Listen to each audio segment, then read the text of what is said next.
Muito boa tarde, Brasil. A gente recebe notícia dos amigos, dos parentes, né? E ultimamente, principalmente quando a gente ganha isenta de montão, a gente, pessoal mais ou menos da mesma idade, é um tal da gente ficar sabendo, olha, fulano está com Parkinson, ciclano está com Alzheimer.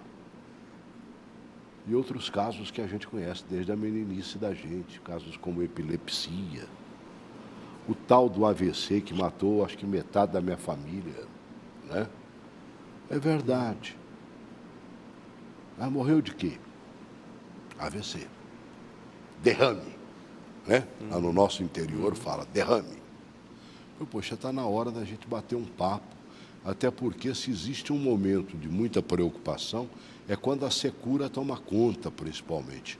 Brasília tem essa experiência de longa data, desde que cheguei aqui nos anos 60, já existe a história da secura.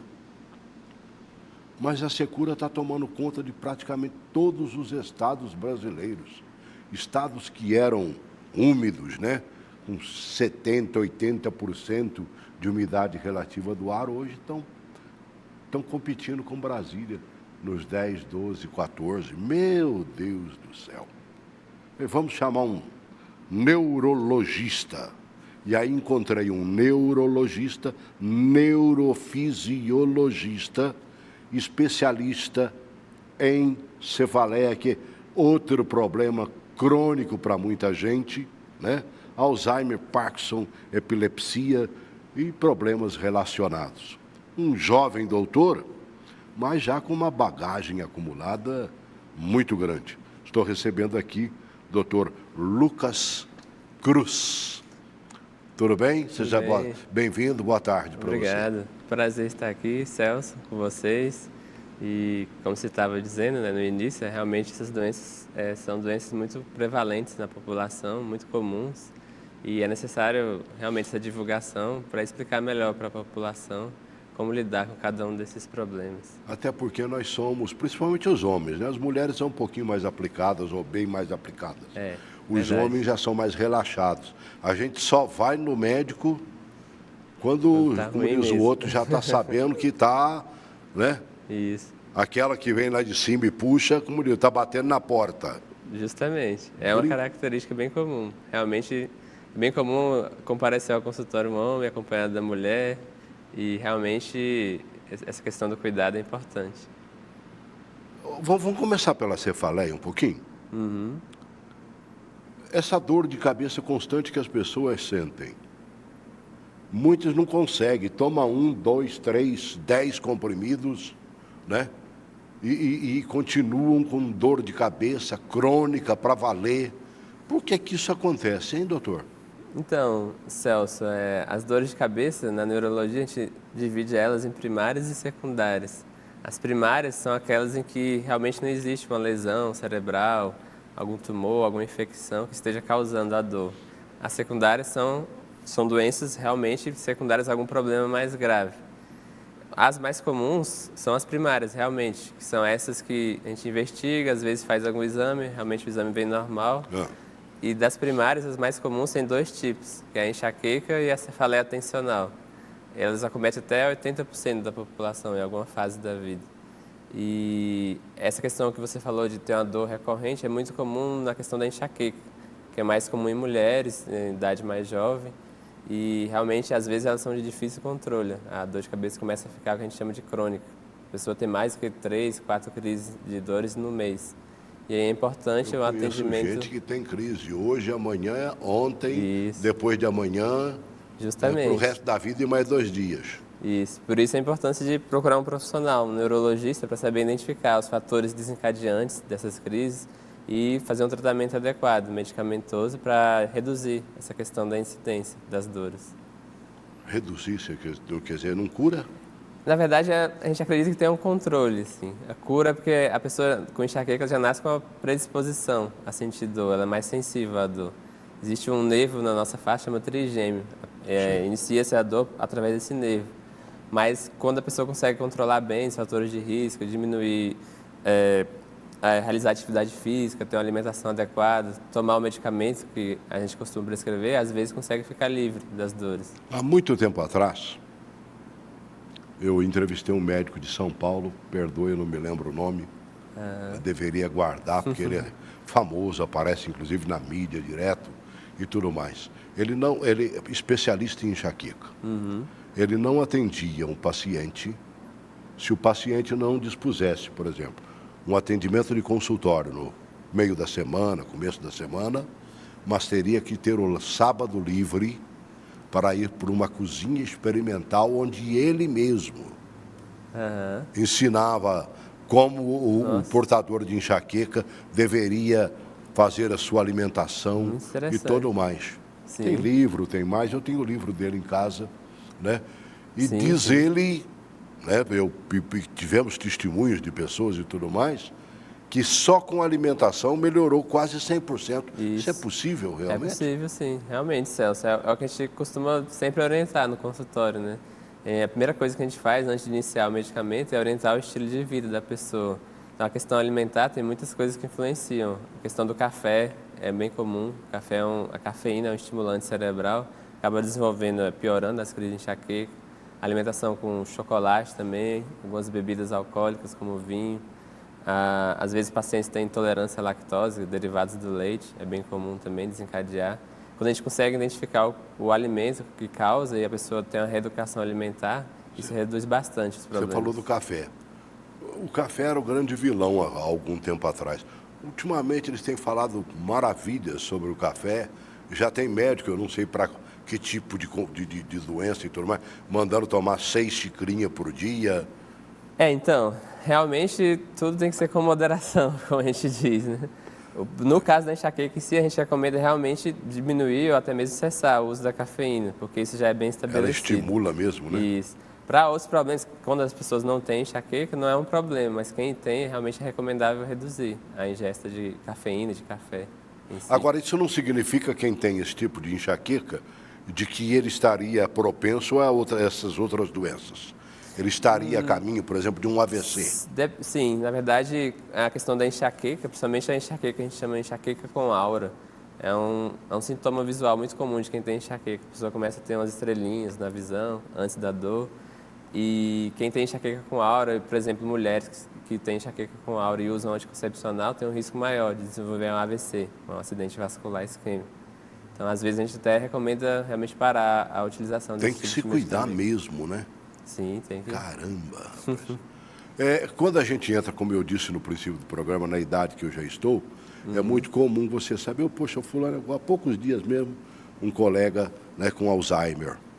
O que é esse tal desse Alzheimer, hein, doutor? Então, Celso, o Alzheimer é uma doença que a gente chama de neurodegenerativa, ou seja, os neurônios, as células neuronais cerebrais, elas vão, vamos dizer assim, morrendo ao longo do tempo, somente na questão da memória, do hipocampo.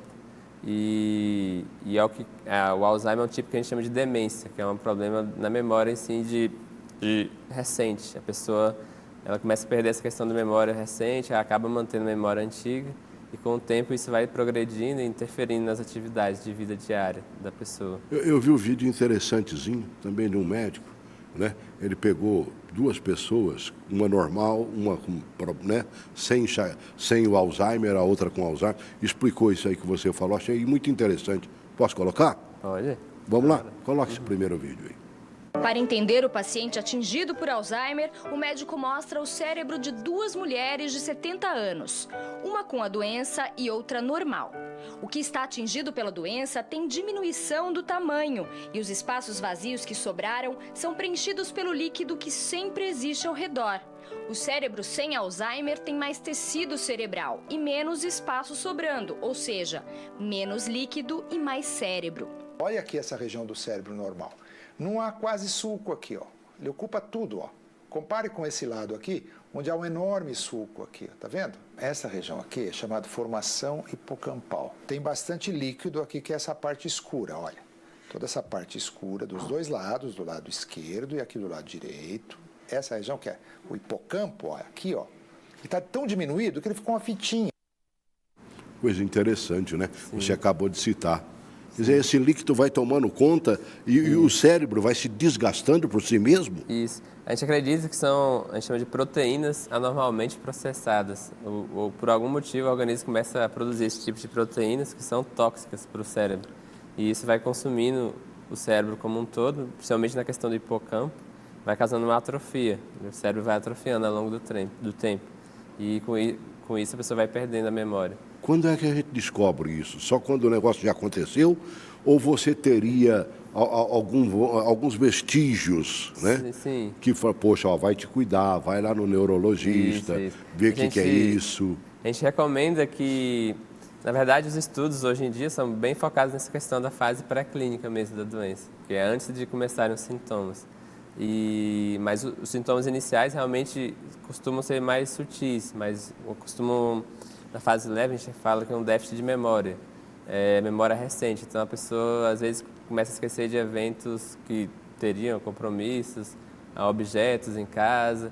Quando a pessoa começa a notar isso, ou tem algum familiar, alguém próximo, começa a ver que realmente está tendo alguma dificuldade de memória, já é recomendável uma avaliação com um especialista, um neurologista. Pode ser que realmente não seja uma demência ou um Alzheimer, mas é realmente recomendável uma avaliação. Mas isso não é típico da pessoa já na terceira idade? Então, Lembrar-se mais... Eu pego minha mãe. Minha mãe faleceu com 80, ela vai cacetada, quase 90. Né? Ela lembrava de coisas da meninice, quando era mais jovem, de nós, mais crianças, né? Que nem passava pela minha cabeça. Né? Não tinha memória daquilo. Sim. Ela lembrava mais daquilo. E, às vezes, esquecia o que tinha combinado ontem. Não é isso coisa da terceira idade, não? Então, essa questão com os estudos, com o avanço da ciência, foi visto que, na verdade, antigamente até falavam um termo demência senil, que era como se fosse uma coisa esperada para a idade. Ou esclerosado. Mas verdade. Com o tempo a gente foi vendo que, na verdade, existe mesmo uma doença chamada Alzheimer que causa esse problema. Porque o esperado é que a pessoa, mesmo com a idade avançada, ela mantenha as atividades dela, de vida diária. Então, a pessoa, mesmo que ela tenha uma certa dificuldade básica, mas ela consegue se alimentar, ela consegue conviver normalmente. Então, na verdade, existe mesmo uma doença chamada Alzheimer que causa esse problema de forma mais acentuada. E já que o cérebro vai se desgastando, é sinal de que ele estaria morrendo também? Existe uma perda neuronal. Ao longo do tempo, essas células vão se perdendo e isso vai progredindo até chegar na fase mais avançada. Porque eu tenho impressão, né? Quantas pessoas que eu tive conhecimento que faleceram, né? Estavam no hospital, não estão esperando, né? Porque ela ainda está com função cerebral. Sim. E o cérebro está vivo é porque há vida ainda. Isso, justamente. O cérebro controla praticamente todo o nosso sistema, né? Todos os sistemas estão envolvidos com o controle cerebral. Então, ele é primordial para a vida. Sim, mas se esse esquecimento que eu achava que era normal, estou puxando para o meu lado, certo? Né? Isso é indício de Alzheimer? Não, na verdade, igual eu expliquei, Celso, o que indica que a pessoa está tendo um problema de demência mesmo é a questão da influenciar na atividade de vida diária. Se a pessoa começa a ter um esquecimento e que não interfere, a pessoa continua trabalhando, a pessoa faz tudo sozinha em casa, a pessoa não tem problema no convívio social, a gente considera isso um declínio cognitivo leve, não é algo que é considerado uma doença ainda. Mas quando isso começa a interferir nas atividades de vida diária, já começa a acender um sinal de alerta, que realmente possa ter uma doença envolvida, no caso. Entendi. A gente tem que ficar esperto, né, doutor? Tem, sempre. Depois, até porque você, depois que envelhece um pouco, você entra na idade do condor, né? Eu me descubro com dor aqui, com dor ali, com dor acolá. Hoje eu estou lacrimejando, nariz pingando, né? Meu Deus, que coisa! O que o envelhecer não é fácil, não. Agora, vejo muitos jovens também passando pelo mesmo problema, hein? Sim. Pode acometer também. Com quantos anos a pessoa pode ter um Alzheimer? Na verdade, a gente acredita que a incidência habitual mesmo, a faixa de frequência normal, a partir de 65 anos. Existem raramente algumas formas familiares, né, genéticas, que aí são idades mais precoces, a partir de 40, 50 anos. Mas isso é bem raro. Agora, Alzheimer é uma coisa, Parkinson é outra, completamente diferente? Diferente. Não tem nada a ver com cerebral, não? Na verdade, tem. Tem também? Elas são diferentes. Aqui, É, tudo Rapaz, Em vez de falar que estou com o coração apertado, a gente tem que falar que está com o cérebro apertado, tá meio... Isso. Ele também é uma doença neurodegenerativa, guarda algumas semelhanças realmente com Parkinson, com Alzheimer, porque também é uma doença neurodegenerativa, também está envolvida uma proteína anormalmente processada, mas no caso outra proteína, chama alfa-sinucleína, e existe uma deficiência de dopamina no órgão chamado mesencéfalo. É um órgão que fica no tronco cerebral, aqui nessa região. E aí essa deficiência na produção de dopamina leva a pessoa a ter sintomas, que é de tremor, rigidez e dificuldade de Principalmente o tremor, né? Uhum. Um colega nosso, encontrei a filha dele agora há pouco dia. O papai não está querendo aparecer muito. Me visitava constantemente, né? Porque está com Parkinson. A pessoa, às vezes, se fecha por causa disso, não é, Sim, doutor? é bem comum. Às vezes é questão social também, né? A pessoa fica meio inibida, mas com um tratamento adequado a gente tenta diminuir essa questão, de diminuir os sintomas, né? Eu peguei mais um videozinho de Parkinson, achei interessante. E essa doença, pelo que eu vi e li, né?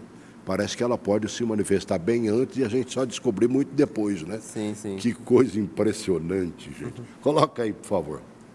Existe uma região do cérebro que produz uma determinada substância química, que se chama dopamina.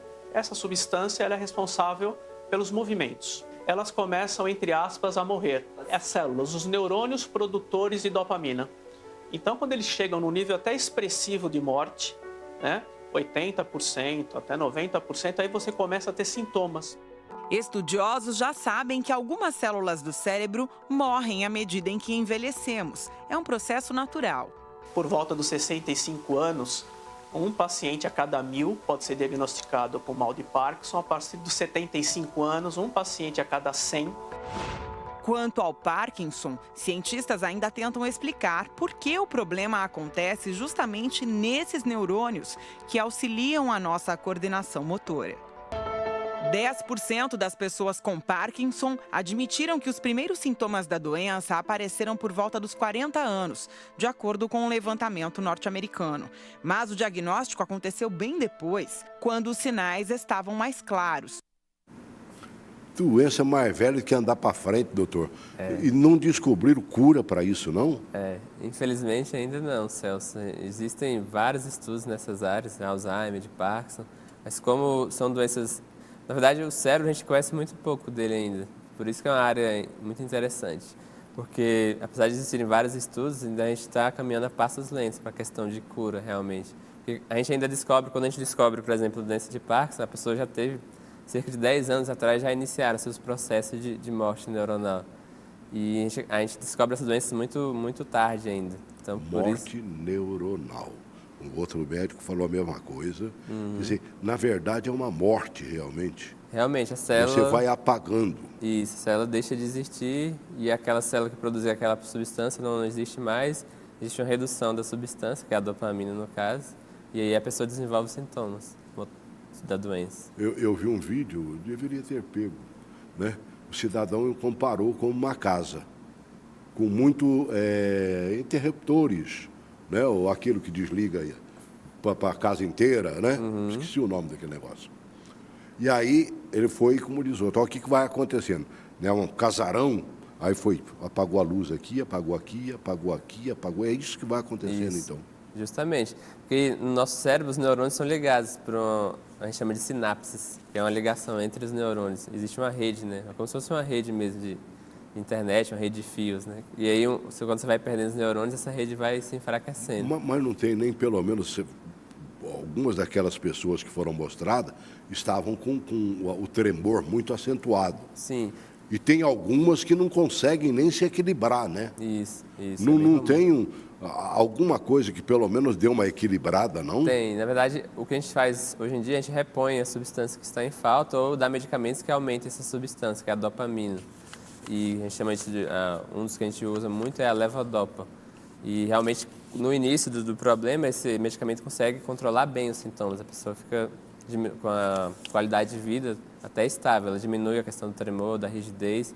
É bem interessante. Você vê o paciente ali com sintoma, dá o medicamento e passa 15, 20 minutos já reduz o problema. Tira o tremor mesmo? Tira, pode. No início da doença, sim. Mas não deixa o cara meio fora do eixo, não? Depende. Pode ter alguns efeitos colaterais, mas nesse caso são poucos. Assim, no início não costuma ter muito, não. Você falou, por exemplo, que o cérebro é ainda pouco conhecido, né? Isso. Eu vi uma matéria, coisa de uma semana atrás, 10 dias atrás, foi na TV Record. Os pesquisadores, matéria nova agora, pesquisadores brasileiros e americanos identificaram como o mal de Parkinson começa a se desenvolver. Achei interessante. Vamos ver? Sim, vamos ver. Coloca aí, por favor. Foi nesse laboratório que os pesquisadores identificaram pela primeira vez o início do desenvolvimento do Parkinson. As equipes descobriram que a doença começa quando uma proteína chamada alfa-sinucleína se junta a outras dentro dos neurônios, que morrem. Esses aglomerados se espalham como um vírus pelo cérebro. O estudo é resultado de 3 anos de pesquisas desenvolvidas na Universidade Federal do Rio de Janeiro, em parceria com a Universidade da Virgínia, nos Estados Unidos. O avanço vai permitir um diagnóstico mais rápido e preciso da doença. O estudo feito nos últimos 3 anos identificou pela primeira vez o momento exato em que o Parkinson começa a se desenvolver. Com isso, vai ser possível descobrir a doença muito mais cedo, antes que a mobilidade e a capacidade cognitiva do paciente sejam comprometidas. O professor responsável pela pesquisa no Brasil explica que ainda não há cura para o Parkinson. O tratamento é paliativo para controlar os sintomas. A gente conseguiu pegar esses verdadeiros vilões e que vão levar à formação do agregado e também tem esse alto potencial de propagar para outras células. Como toda doença, o ideal é que você previna a sua evolução. Marcelo, que teve o diagnóstico da doença há 5 anos, toma 15 comprimidos por dia para controlar principalmente o tremor e a lentidão dos movimentos. Ele recebeu com entusiasmo a novidade. É um avanço significativo para a descoberta definitiva da cura, ou então melhorar cada vez mais nossa qualidade de vida. 15 comprimidos por dia. Realmente... Só para regular o tremor. Isso. Né? E o médico ali não falou nada mais, nada menos do que você disse aqui. Isso. Essas pesquisas são muito importantes, Celso, porque como a gente estava comentando, quando a gente consegue identificar o início da doença, a gente consegue, de alguma forma, tentar a prevenção. Então, é muito importante continuar essas pesquisas para dar qualidade de vida e até prevenir mesmo o problema. Você é muito jovem, quase menino, né? Mais novo que meus filhos. Você tem esperança, vamos dizer, quando chegar lá pelos 70, como eu, de ver alguma coisa mais? Será que eles estão pesquisando realmente para facilitar a vida de quem tem um Alzheimer, de quem tem esse problema de Parkinson? Sim, esperança a gente sempre deve ter, né? Realmente, sim. Na verdade, se a gente for prestar atenção, por exemplo, a doença de Parkinson foi descrita há 100 anos atrás. O nome do descobridor foi chamado James Parkinson. Né? Isso. Uhum. Então, é relativamente recente, vamos dizer assim. O Alzheimer tem 50 anos que foi descoberta a causa do problema. Então, a gente espera que nos próximos 40 anos, 50 anos, realmente tenhamos avanços mais profundos assim, na questão. Até porque hoje a tecnologia é 1000 vezes melhor, né? Sim. Você tem, como diz o outro, 3D que olha, né? O cérebro num todo, né? Isso. E isso a tendência está sempre avançando, né? A gente espera que realmente encontre uma forma de deter esse problema. Agora, será que as pessoas não andam aceitando demais? Não, estou com tremor. É Parkinson, pronto, encosta e vem como... Não, fica aí na tua, como diz o outro. Né? Realmente, na verdade, o Parkinson é uma das causas mais comuns de tremor. Mas, na verdade, existe uma doença chamada tremor essencial, que é uma forma mais benigna, que é uma doença mais questão hereditária mesmo, que não costuma dar tanto problema. Mas quando a pessoa começa a ter um tremor, é recomendável realmente que ela procure um profissional para saber diferenciar se existe alguma possibilidade de ser doença de Parkinson ou não. Pode ser alguma coisa mais simples, né? Então, se sentir alguma coisa diferente, é recomendável procurar um profissional. Mas, sim. Seja sincero, doutor. Eu sei que você é sincero. Mas não falta um pouco de família para essas pessoas que têm Parkinson, que têm com certeza. esses tremores, que tem um Alzheimer, principalmente, como diz o outro, que esquece basicamente, eu não sei quem é você. Uhum. Não é? Sim. É impressionante, doutor.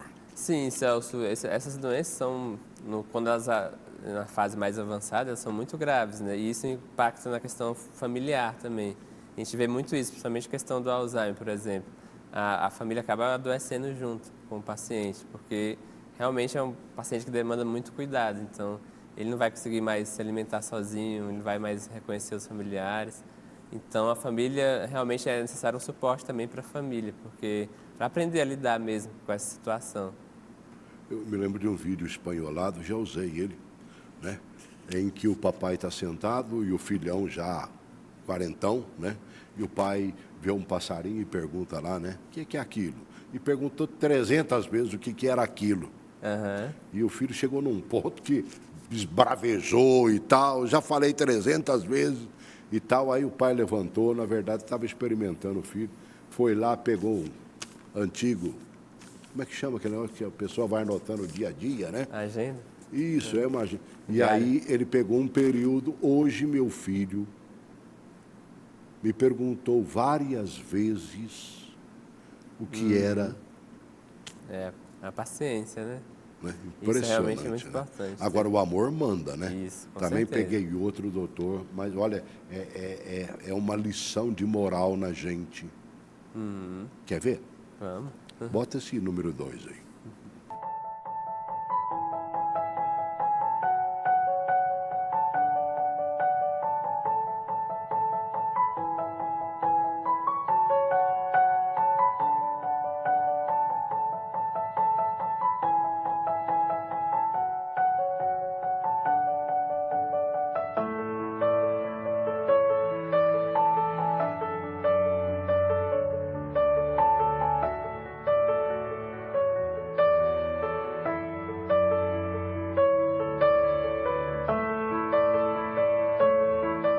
Perché sua moglie è in un ricovero per anziani? Perché ha la malattia di Alzheimer. Sua moglie si preoccuperebbe se un giorno non venisse a portarle la colazione. Lei non ricorda, non sa nemmeno chi sono io. Sono 5 anni che non mi riconosce più. Lei sta ancora portando la colazione a sua moglie ogni mattina, anche se lei nemmeno la riconosce. Che cosa meravigliosa!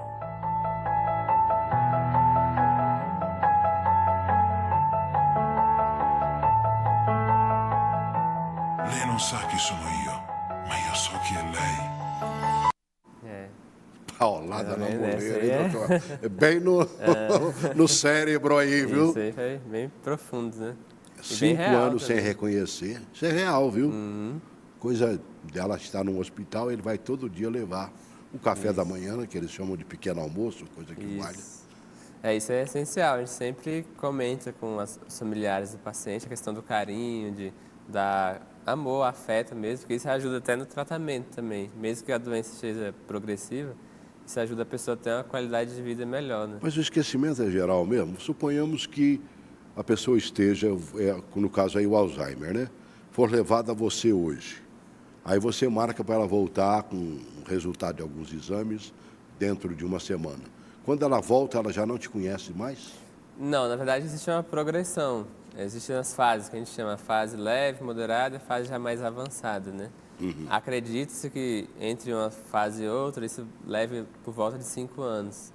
Não é algo assim também do dia para a noite. Sei. Muitas vezes o que acontece é que os familiares demoram para levar a pessoa. Então, ela Vê acha que está esquecendo, vai deixando, e aí quando cada chega, vez já mais. está na fase mais avançada e já não tem Aí tanto. vem aquelas palavras, está caduco, está isso, aquilo, está demente, né? Isso. Ao invés de melhorar, faz complicar, né? Barbaridade. Doutor, vamos falar de uma doença agora, que eu a vejo acontecendo e tinha medo dela desde a minha infância. Tinha um coleguinha e tinha um senhor na minha cidade, né? Cidadezinha pequenininha, a gente conhece todo mundo. E esse senhor tinha sempre o problema e se manifestava sempre ali, no centro da cidade. Às vezes, eu me lembro de uma vez que foi até na casa comercial do meu pai, que é essa tal da epilepsia. Quer dizer, eu estou com 70, estou lembrando de um negócio de 60 anos atrás. Não tem melhora nessa história, não? Sim. Celso, também é um outro tipo de doença, né? Já é um pouco diferente do que a gente estava comentando, que a epilepsia é uma doença em que existe um disparo dos neurônios e esse disparo em um hemisfério, em um local do cérebro, faz com que a pessoa tenha uma crise convulsiva. E existem diversas causas, mas assim, com os medicamentos, com o desenvolvimento de medicações, a gente consegue, até 70% dos pacientes conseguem ter um controle das crises, quando ela consegue usar o medicamento. Tem gente que tem uma em cima da outra, a crise, né? 30% tem o que a gente chama de epilepsia de difícil controle, que mesmo com o uso de várias medicações, de mais de 2 ou 3 medicações, a pessoa mantém as crises. E aí, nesses casos, o tratamento é mais específico, às vezes até mesmo com a questão cirúrgica. A gente tem possibilidade... Existe? Isso. Existe a possibilidade de fazer uma cirurgia. A mais comum seria a epilepsia do lobo temporal. A pessoa tem uma atrofia de uma região do cérebro e a gente consegue identificar que a origem das crises é ali e a gente faz um vídeo EEG, que é um eletroencefalograma, mapeia onde tem a origem das crises e o neurocirurgião retira aquela região. E a pessoa Eu não sabia disso. Pode ficar livre das crises. Olha, que maravilha, hein? Vamos entender um pouquinho mais como se dá a epilepsia? Coloque esse vídeo aí, por favor. A epilepsia é uma doença do sistema nervoso. O cérebro passa a ter sobrecargas na atividade elétrica. É como se fosse uma tempestade de raios que atinge uma região ou todo o órgão. Quando isso acontece, vêm as crises epiléticas que se manifestam por meio de distúrbios na visão ou nos movimentos e até convulsões. Tempestade elétrica. É um bom termo.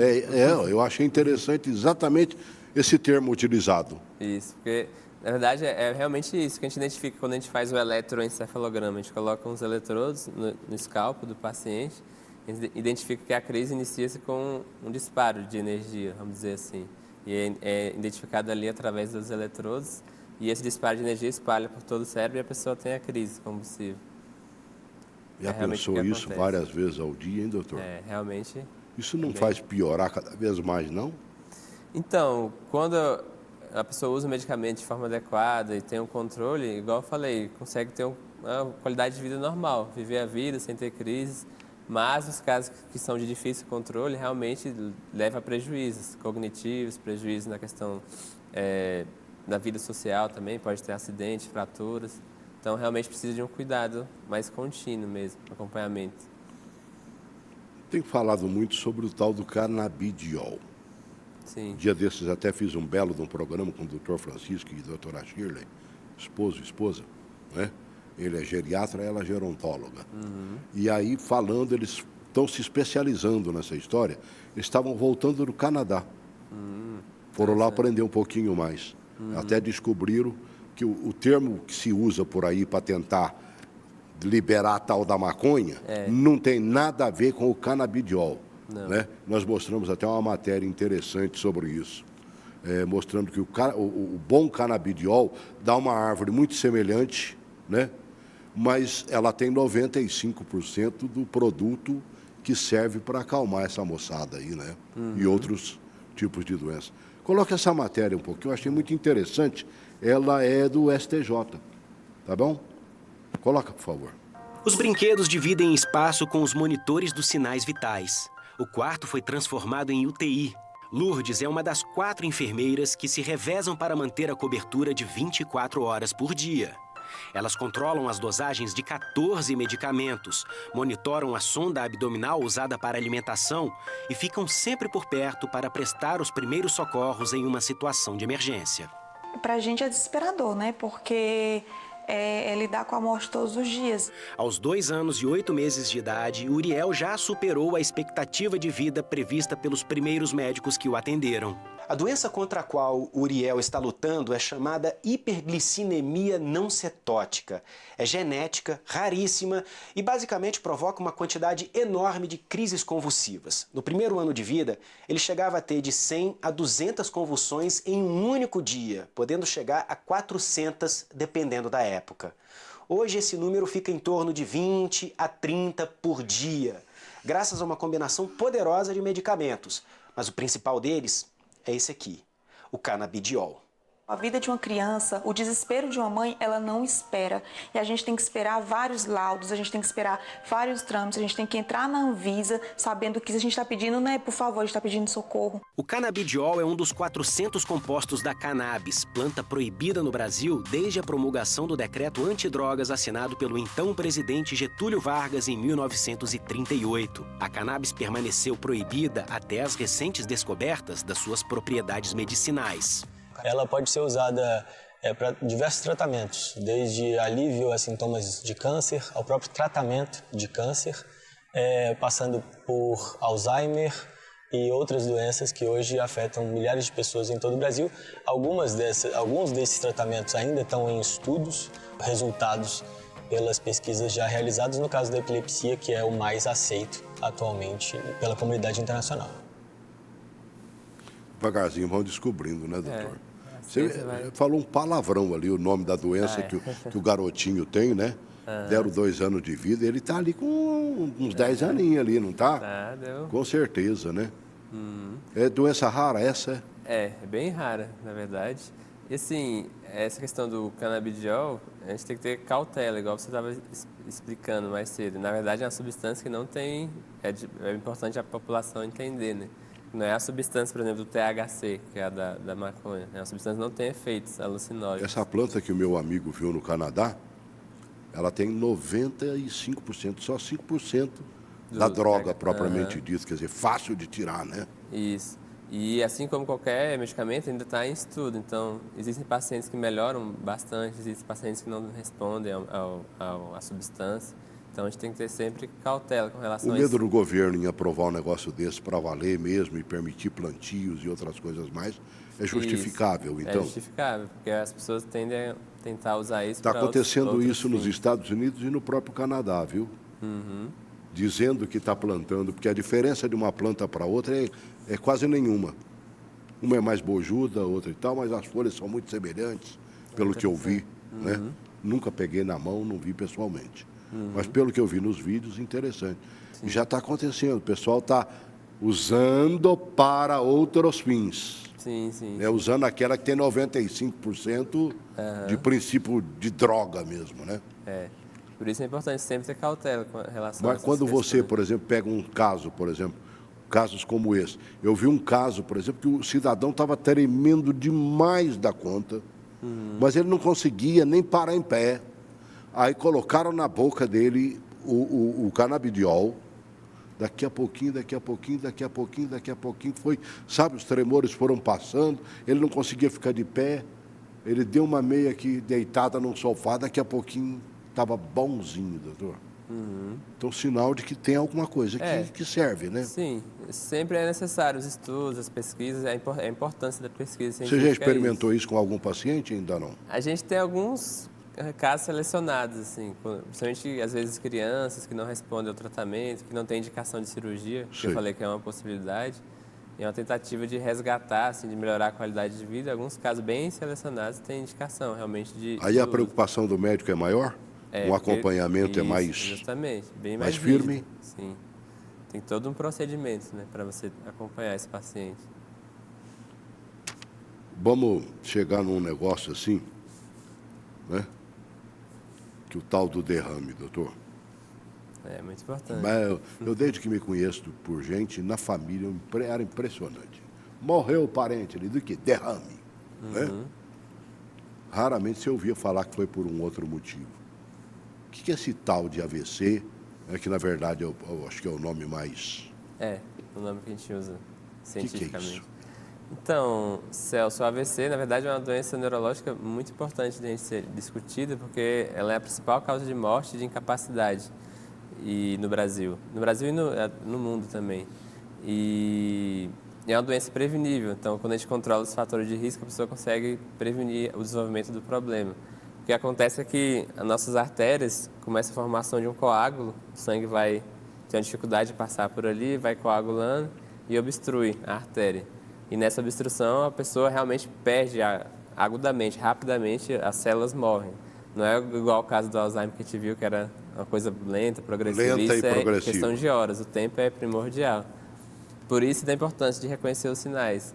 Quando a pessoa tem a suspeita de AVC, é importantíssimo que ela procure um hospital imediatamente, porque até tem um tempo de 4 horas e meia para a gente realizar um tratamento específico para tentar dissolver esse coágulo. Então, é muito importante que a população tenha essa consciência. Chegue o mais rápido possível. Isso. Antes que o coágulo tome conta. Isso. É uma emergência médica mesmo. Vamos pegar mais um videozinho, vamos? Né? Um derrame a caminho aí, coloca, por favor. De acordo com o Internet Stroke Center, a cada ano, quase 800 mil pessoas do mundo todo sofrem um AVC. E apenas 150 mil dos casos são recorrências. Mas o que exatamente acontece quando você sofre um AVC? O jeito mais preciso de descrever o derrame é como um ataque cardíaco para o seu cérebro. O acidente vascular cerebral acontece quando algumas partes do cérebro são obstruídas. Aí, o corpo não consegue funcionar normalmente e precisa de atenção médica urgente para voltar ao normal. A parte mais confusa do AVC é que, embora os sintomas geralmente se desenvolvam rápido, pode levar horas ou até dias para que a pessoa perceba que tem alguma coisa errada. É uma dor diferente, não? Na verdade, Celso, o que a gente recomenda é prestar atenção na questão motora, principalmente, é a mais comum. Então, a pessoa vai ter uma paralisia de um lado do corpo, vai ficar fraco. Isso é uma coisa. Mas ela aguda. percebe antes de ter o... Não costuma sentir, não. Ela, por exemplo, ela acorda já com um membro mais fraco do que o outro. Eu estou, como diz o outro, como se dormisse em cima do braço, né? É. Ou a face fica paralisada, então a pessoa vai ter dificuldade para falar. Ela tem, às vezes não consegue falar, não consegue entender. Eu tive aquele negócio que a boca vira... Paralisia. Mas, rapaz, o médico me virou de ponta cabeça. Eu entrei naquele tubulão lá, né? Que mostrou, como diz o outro, graças a Deus era só... Facial. Né? Facial mesmo, né? Então, a gente tem um protocolo. Quando você vê que a pessoa está passando mal, peça para ela sorrir, que ela não vai conseguir sorrir, um lado vai ficar paralisado. Peça para ela levantar os braços, né? Ela não vai conseguir levantar um dos braços. Ou peça para ela falar ou repetir uma frase, que também ela não vai conseguir. E nesse caso, a conduta é ligar imediatamente para o SAMU, né, 192, e informar que a pessoa está tendo um provável AVC, e aí o SAMU vai levar a pessoa para o hospital de referência para fazer o tratamento adequado. Isso é muito importante para que a população tenha consciência, né, porque muitas vezes a gente recebe os pacientes já fora do que a gente chama de janela, né, do tempo. Então, a pessoa teve o sintoma e aí o tratamento não é tão efetivo, jamais, não é possível. Tem alguns que são fatais, por exemplo, de dar um negócio... Sim, na verdade, o AVC em si existem 2 tipos, né? O isquêmico e o hemorrágico. 80% é a isquemia, é o coágulo que eu tinha comentado mais cedo. E 20%, na verdade, a artéria se rompe e sangra dentro do cérebro. Esse caso também acaba sendo mais grave. Então, existe a possibilidade da pessoa morrer em poucas horas, quando é um evento mais catastrófico, vamos dizer assim, mais extenso. Essas pessoas, eu tenho pessoas que eu conheço que tiveram AVC e que ficam, como você disse, parte do corpo paralisado, o rosto permanece meio que virado e tudo.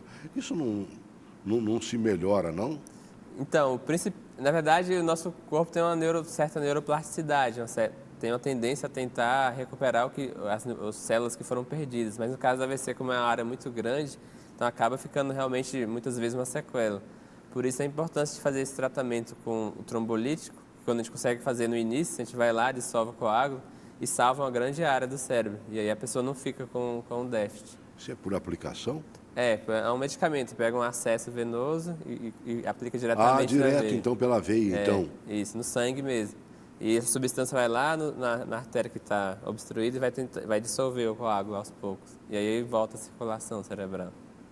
Pô, bem bom que ainda já tem medicamentos aí que possam melhorar essa história. Inclusive, está tendo... Com os avanços da ciência, já existe a possibilidade também de a gente fazer como se fosse um cateterismo cardíaco, que a gente já faz cerebral também, chama trombectomia o nome, termo médico. Também pela veia? Isso, como faz artéria. o cateterismo? Isso, vai pela artéria, vai lá no coágulo e retira, puxa o coágulo. Literalmente puxa o coágulo e... Suga. Isso, e aí a pessoa consegue recuperar do déficit que ela tinha. Já é uma evolução, hein, doutor? Realmente. Agora, será que os nossos hospitais estão preparados para isso? Infelizmente... A rede pública, por exemplo? Ainda não. Assim, são bem poucos os centros que têm disponíveis, né? E até a questão do medicamento mesmo, da trombólise, também não são a quantidade é bem pequena. Deveria ter uma cobertura bem mais ampla para atender melhor a população. E não deve ser barato, né, doutor? Realmente não. Eu estava vendo questão de cateterismo. Eu fiz, antes de fazer uma cirurgia, né, pegaram por aqui, assim. E aí, eu estava vendo agora que possivelmente eu vou fazer um. Né? É caríssimo. Os hospitais mais famosinhos aí é de 7 para cima. Não é brincadeira não, doutor. Sim, sim. É um valor bem considerável por conta da tecnologia. Isso só para entrar ali e dizer se estou precisando ou não de colocar lá a molinha lá e tudo mais. Que aí já é outra coisa, né? Mas existe um estudo recente para tentar implantar essas tecnologias pelo SUS, mas a gente está em processo de aprovação. Mas a gente espera que no futuro... Qual seria o caminho para esgotar isso? Assim, realmente, na verdade, o principal, é importante o tratamento, mas o principal mesmo seria a prevenção. Porque, como eu disse, a principal causa de AVC são fatores preveníveis. Então, pressão alta, diabetes, tabagismo, sedentarismo, tudo isso é possível da pessoa prevenir que ela desenvolva um AVC. Então, se a gente investir em prevenção também, seria bem mais amplo a qualidade do tratamento. Se tivéssemos o hábito do famoso check-up, né? Fazer pelo menos uma vez por ano, dar uma passada no geral. Isso. Esse seria o bom. E os hábitos saudáveis também, né? Check-up e também a atividade física, alimentação. Pra gente matar a pau, como diz na minha terra lá. Comportamento, sim. Alimentação também? Sim. Como é que a gente deve agir? Mata esses 2 minutos aí, dando uma aulazinha pra gente aí, doutor. Tá certo. Então, com relação, como a gente estava explicando, os fatores de risco, é muito importante que a gente tenha um estilo de vida saudável. Então, isso envolve a questão do exercício físico. A OMS recomenda pelo menos 20 a 30 minutos, 3 vezes por semana, já é suficiente para iniciar. Qualquer tipo de exercício, caminhada, esporte, academia. E isso é importante ter consciência, porque muitas vezes as pessoas falam, não tenho tempo, não consigo colocar na rotina, mas isso é primordial para a saúde. Isso envolve... O SPEC de Brasília serve para isso, inclusive, então, né? É o ponto de encontro comunitário aqui de Brasília, isso, né? Tem vários parques aqui em Brasília também. Nós são inúmeros. E a questão de alimentação, é importante a questão de você ter um estilo de vida também alimentar saudável. Não é questão de fazer uma dieta específica, mas você evitar açúcares, produtos industrializados, produtos muito ricos em carboidratos. Sódio. O sódio também é importante. Então, tentar dar preferência por um estilo de vida que seja mais próximo do natural, vamos dizer assim. Então, salada, uma proteína. Sim. Isso tudo envolve bastante fatores de proteção para a pessoa. Ir mais para a feira do que para o açougue. Isso, justamente. Isso é uma boa frase, inclusive. Ai. Né? Você ainda vai ter muita experiência pela frente, né? Amém. Você tem quantos anos de formado? Eu, na verdade, vou fazer agora 6 anos. Foi em 2013. São 6 anos de formado. Você está na rede pública? Como neurologista, atuo mais na rede privada ainda, né? Sei. Na rede pública ainda não. Mas eu fiz um concurso, estou esperando ser chamado para iniciar. E estamos precisando, né, mano, velho? Sim. Sempre precisa muito. Você, no seu caso, é mano novo. Né? Tomara que isso aconteça o mais rapidamente possível. Sim. Tá? Muito obrigado por ter vindo. Eu que agradeço o convite. Pode ter certeza que você mostrou aí e falou para muitas pessoas, né? Inclusive para mim. Que bom. Tá bom, querido? Fico grato. Tá. Obrigado por ter vindo. Valeu. Obrigado. Grande abraço. Abraço. Grande abraço para você, ó. Olho vivo. Tchau.